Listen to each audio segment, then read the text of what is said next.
है उसमें अभी जो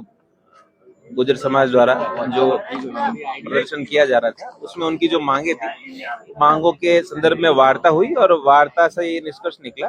कि उनका जो प्रतिनिधि मंडल था वो आया, वार्ता की, उसमें ये रहा कि जो इसकी मृत्यु के संबंध में जो जेएम साहब द्वारा भी जांच की जा रही है, सबसे पहले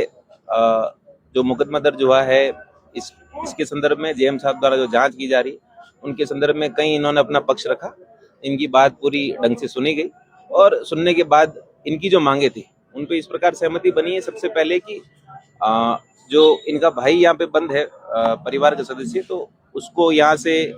अनुमति मिले उसको अंतिम संस्कार में जाने की,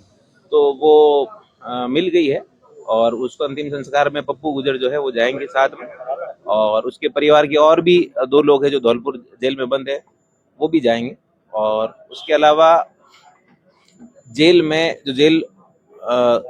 प्रशासन के जो कर्मचारी है उनके ऊपर कार्रवाई की ये बात कर रहे थे, तो उसमें जेएम साहब द्वारा जो इंक्वायरी की जा रही है उसके जांच के आधार पर जो भी कार्रवाई